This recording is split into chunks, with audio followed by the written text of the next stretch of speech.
हरियाणा के सभी दोस्तों को मेरा नमस्कार। खट्टर सरकार, दुष्यंत चौटाला सरकार एक बार फिर हरियाणा के नौजवानों के साथ भद्दा खिलवाड़ कर रही है।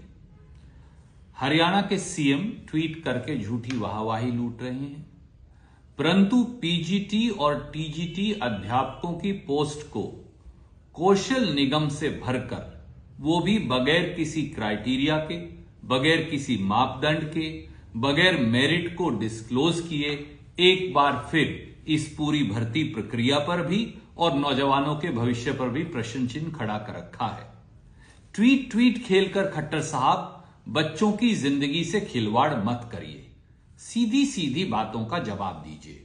और मेरे आपसे 10 सवाल हैं। पहला, क्या पीजीटी की post group B gazetted post नहीं है? साल 2019 में हरियाणा स्टाफ सिलेक्शन कमीशन से रेगुलर भर्ती के लिए इन्हीं पोस्टों को एडवर्टाइज किया। साल 2021 में यह कह के एडवर्टाइजमेंट वापस ले ली कि एचएसएससी को यह अख्तियार नहीं, एचपीएससी को यह अख्तियार है। सवाल नंबर 2, अगर यह अख्तियार एचपीएससी को है तो फिर कौशल निगम जो एक कंपनी है सरकार की, वो gazetted post group B post PGT teacher की भर्ती कैसे कर सकती है?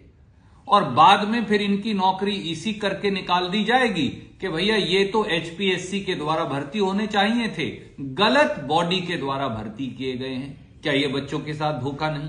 तीसरा सवाल, क्या ये पीजीटी और टीजीटी टीचर जो आप लगा रहे हैं, क्या ये कभी रेगुलर नौकरी पा पाएंगे?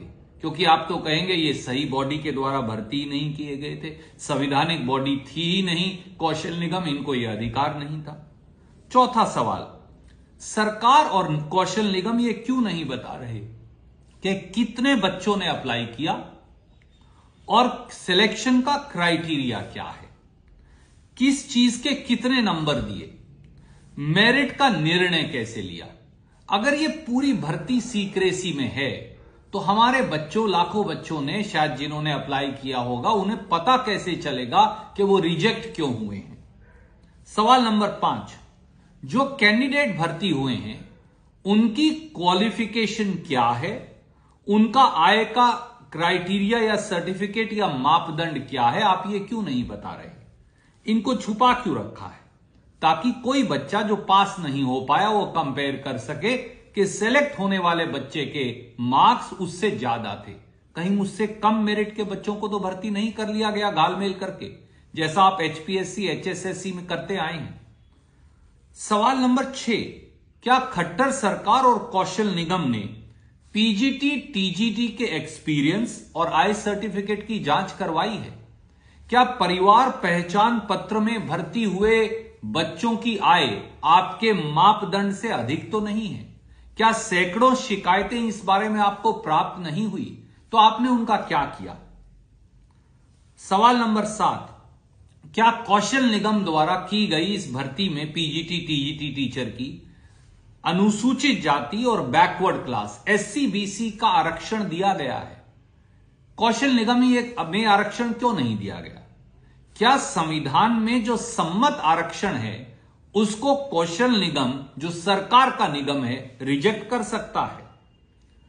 सवाल नंबर 8, क्या रेगुलर टीजीटी और पीजीटी टीचर आने पर इन सारे 4000 के करीब बच्चों को जो आपने भर्ती किए हैं टीचर, इनको आप हटा देंगे? सच्ची बात यह है कि ये सारे सवाल इसलिए उठ रहे हैं कि एक झुंझुना आपने इन बच्चों को थमा दिया। जैसे क्लर्क की भर्ती में बाद में कहा कि तुम्हारे सर्टिफिकेट वाजिब नहीं थे, उन्हें निकाल दिया, बाद में आप इन बच्चों को भी निकाल देंगे। ये बच्चे कभी पक्के भी नहीं हो पाएंगे, ये बच्चे आपने संवैधानिक आधार पर भी नहीं लगाए हैं। तो आप उन बच्चों को जिन्हें खारिज कर दिया गया और उन बच्चों को जिन्हें आप टीजीटी पीजीटी टीचर लगा रहे हैं, दोनों के जिंदगियों के साथ खिलवाड़ कर रहे हैं। इसमें केवल और केवल युवाओं का शोषण होगा और ठेके पर लगे इन बच्चों का भी जो भविष्य है वो अंधकार में चला जाएगा। खट्टर साहब, हरियाणा का युवा चाहता है कि आप जवाब दें।